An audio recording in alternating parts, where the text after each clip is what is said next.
I was kind of one of these people that was very, openly atheistic, so to speak, in that if you were to tell me that you were going anywhere but, in the dirt after you die, I would have called you crazy.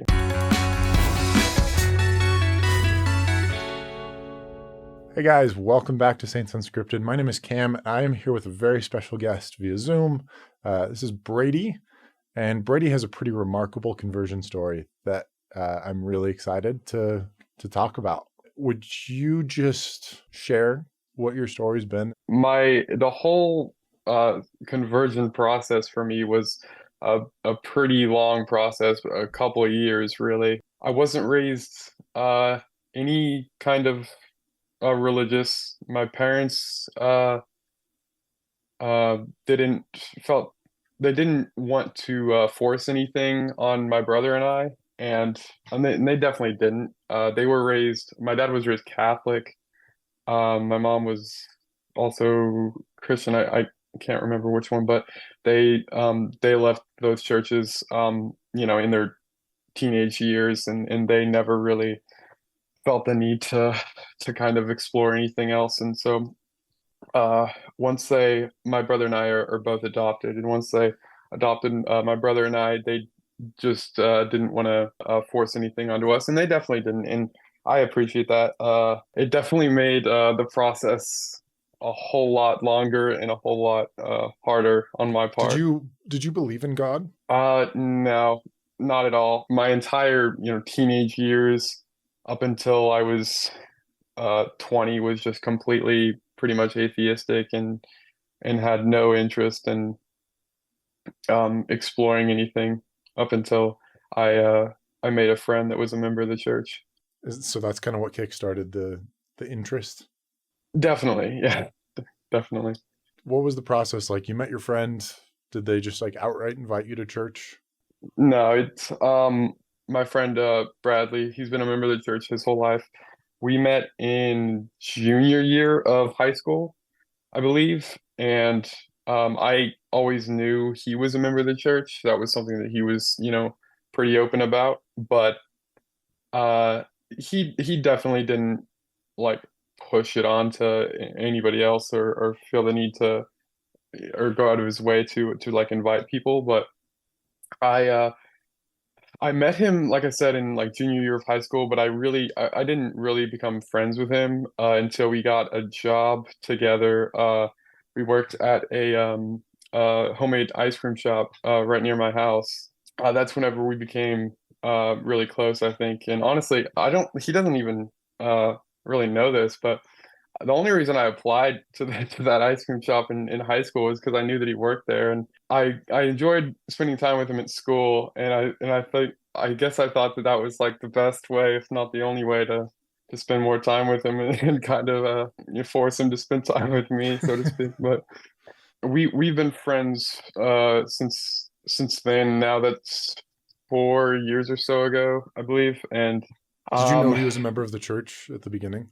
he definitely talked about that pretty often, and I knew that he was always doing services for the church. He was always, driving around delivering like cookies or stuff like that. And I never really got involved in that, but I knew that was something that he was always doing. And once we started getting to the point of hanging out outside of school and work, I was very aware of that he was a member of the church. I at that time had no interest in learning anything. I mean, I would have probably told you then that it was just insane, and that it's just another church that, thinks that they're right. What changed? A whole lot throughout high school. I struggled quite a lot with depression and anxiety. So much I was pretty heavily medicated for a while. I mean, I could write a book on all the medications that I have, been through. And while I was, in high school, my senior year of high school, I got put into a mental hospital a couple times for what they call suicidal ideation. Around this time, I just kind of felt like I had nowhere to go. I thought like there's no way that I'm gonna get out of this, and it was it was really tough. And at that point, getting out of that mindset, much less getting off of medication, seemed almost impossible. But once I eventually got out of that and got a little bit more stable on medication, kind of found my footing, went back to work. Um, I showed I was I guess I think that that kind of being at that rock bottom was exactly where I needed to be, and to uh attempting to learn more about uh anything, much less the church. But I showed a lot more interest to my friend Bradley into and learning more about the church, and he was definitely really open with that. And he he obviously loved talking about the church and the potential in me coming to the church, which wouldn't happen at that time for a little bit while. But once all that happened, I and he we were talking about that church. I was like, okay, well, I'm not gonna really show interest in this church out of like all the others when I don't really know anything about anything else. So I'm gonna go ahead and do my own research on like everything else I could find. I mean, I looked into every branch of Christianity. I looked into Buddhism. I looked into Hinduism. I looked into it all. This is pretty recent. This is within the last. It would have been about 2 years ago. Hmm. 2021. What year are we in now? I can't even remember. Yeah, exactly. I was like, I don't remember, but 2021, that would have been my senior year, and when I really decided to delve into the possibility of there being anything, after this life. And I think that was really the biggest um, hurdle for me to jump over uh, personally. That being, uh, I just, I was kind of one of these people that was very openly atheistic, so to speak, in that I, if you were to tell me that um, you were going anywhere but in the dirt after you die, I would have called you crazy. And I definitely did to a few people. So once I decided to learn more and kind of open up more to the people around me, and kind of explore these churches. I went to a couple churches in person for a little while. I explored some non-denominational churches, Catholic, um, maybe a few others, but uh, I never really enjoyed how I felt in those places. I knew a couple people that went to. There's a pretty big non-denominational church near me, and we had quite a bit of people at this ice cream shop that Bradley and I were working at that went to there. And so I was like, give that a try. But I went to a couple Sundays there. I went to some of the, I don't know what you would call it in their churches, but these groups for like depression, anxiety support and stuff like that. And I just whenever I went there in the church, it seemed like 75% of the time it was more so about money and buying stuff from them. And like I said, in this like depression anxiety group, it's like you can fix your problems through Christ, and that's great. But then it's like you should buy these books like through us, and that just didn't feel right. And I understand that uh money is an important aspect of the world. I mean, that's the same anywhere you go. But it just felt like that was the most important thing there. And at the time, I certainly had no idea what spirit felt like, but I didn't believe it to be that. This is a hard transition. Um, where does this Book of Mormon musical come into play in all of this? Right after we graduated high school, and my friend Bradley left on his mission. I had at that time been researching these churches and been to a few, and I was like, I don't like any of these, so I'm just gonna stop entirely, exploring anything.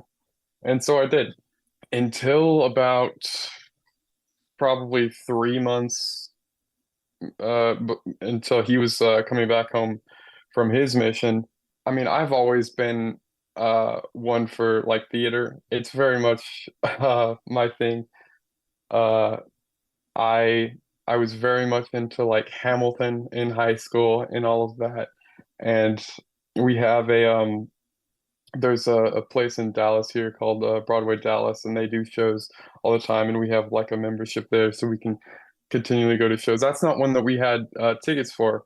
And so I was like, huh, well, I've done a lot of research, but uh and I've seen a lot of, negative things, that being, South Park and all of that. But one thing that I haven't been able to see yet would be the musical. And I mean, I knew that it was a negative perspective on the church.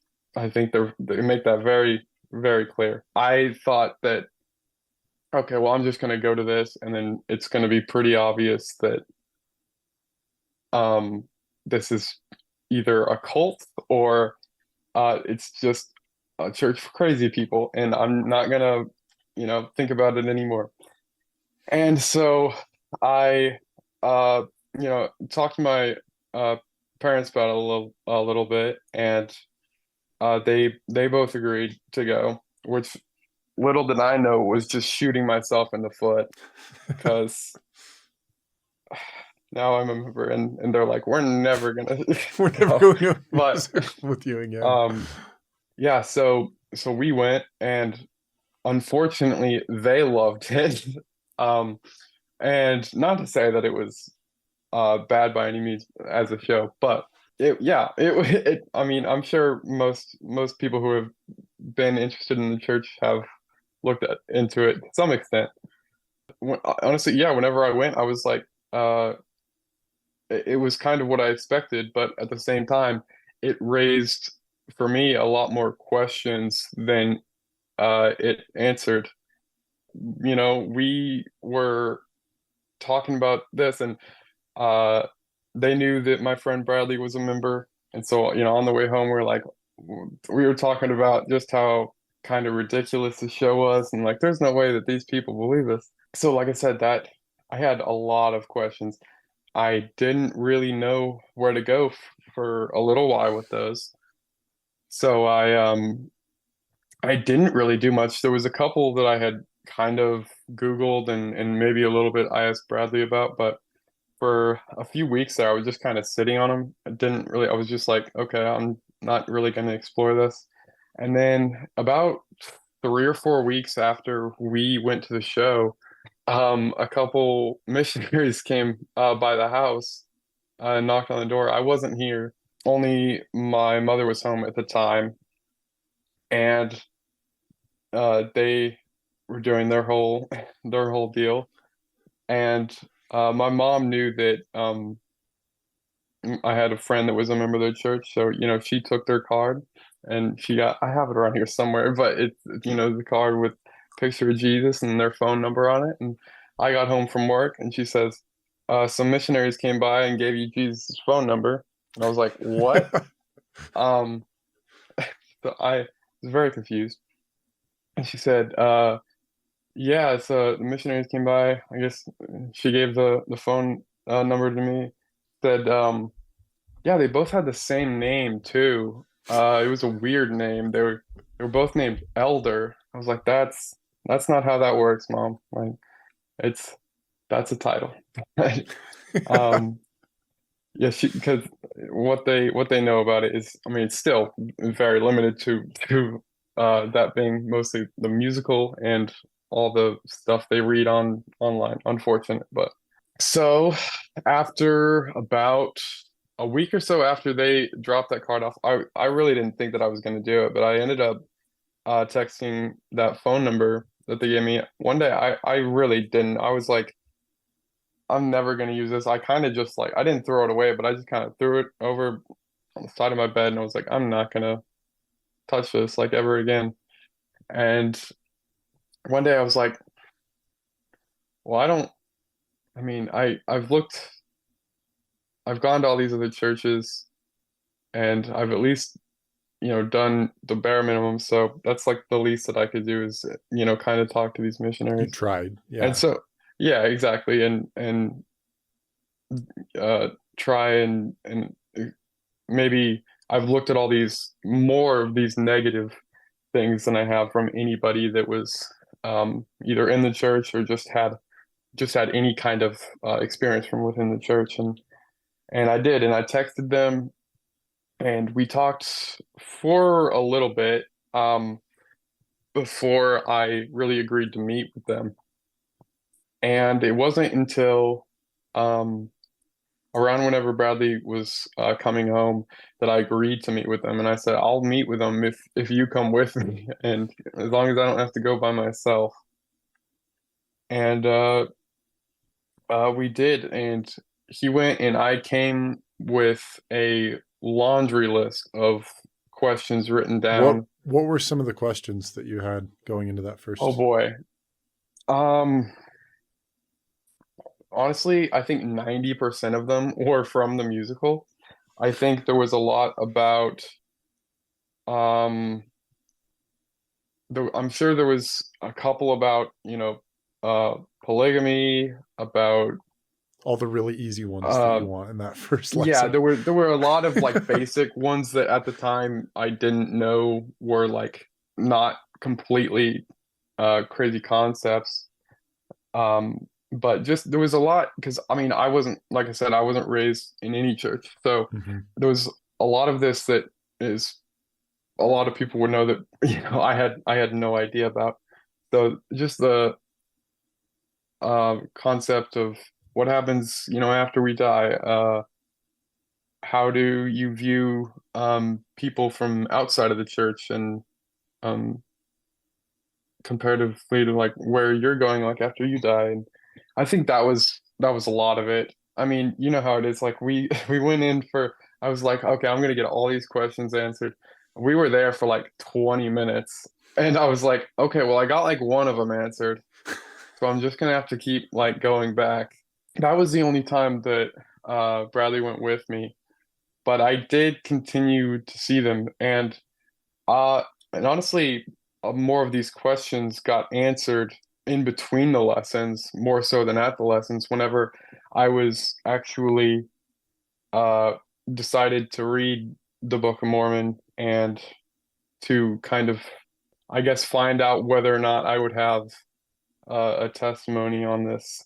The biggest difference that I felt like I really enjoyed about this church versus the other churches is not just what I said earlier about the money aspect, but every time we did a lesson, they would ask me to read more of the Book of Mormon and to pray about it, and that's not something that any other church had asked me to do with the Bible or any other book.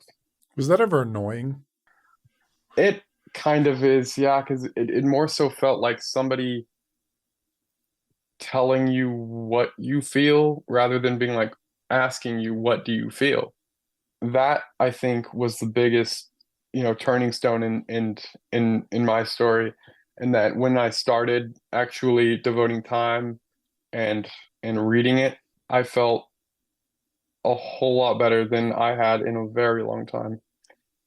And around that time, I actually started weaning off and completely got off of medication that I was taking for, depression, anxiety, and all of All that. of it?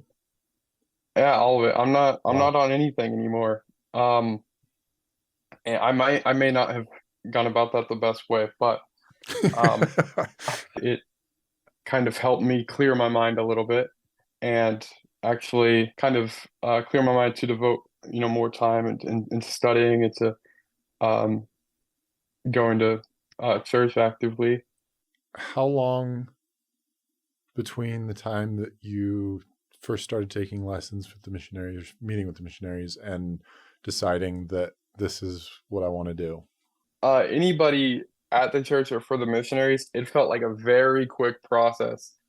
Um, in that I kind of started doing the lessons, but because of I had done all of this research and I had kind of a friend that I could count on to answer a lot of these questions, I think that kind of helped speed up the process of actually becoming an active member. But yeah, if you ask the missionaries, it was very quick. It was 3 weeks, and around the second week, I was like, "Yeah, can I go ahead and get baptized?" And I don't know how it is everywhere, but yeah, their mission president was like, "You got to go to church 3 times before you can get baptized, so you're gonna have to wait at least uh, another week or so." And so we did. And since my friend Bradley was home from his mission, he drove down here from Arkansas, and he baptized me on that was November 4th, 2023. Only a couple months. And how's it been since? I don't think it can be overstated that it's been like I mean, people say it all the time, but like a 360-degree change is understating it.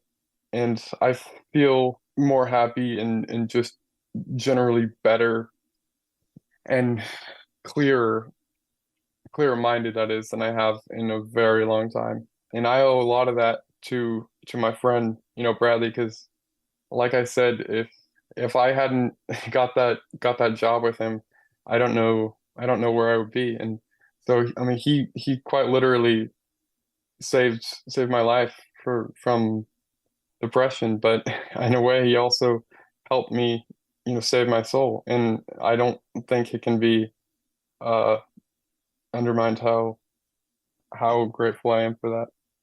Really powerful story. We've got a question that we typically ask our guests to close out, and that's what do you say to the people watching, people that may be investigating, members of the church? What advice would you give? I think um the biggest thing that you can do is like I said, writing down those questions and looking for the answers and in all the places, looking for answers from every source you can find. And I think that anybody that is potentially interested in that should absolutely take in all the information from all the sources. Some of that may be a lot more negative than positive, and it may be a little bit difficult to sort through that. But I think once you dedicate the time to sorting through that and to seeing which ones are legitimate versus just people saying you're different and that means that you're wrong, I think that could be one of the greatest and biggest decisions you could make with your life. Thank you so much for coming on and sharing Yep. your story. And no, it's not easy sometimes to express what you felt, especially in the church. Like Right. we're so based in internal experiences that articulating that and sharing that with other people is hard. But I think you did a really, really, really good job. For those of you watching at home, thanks for tuning in. And we'll catch you on the next one.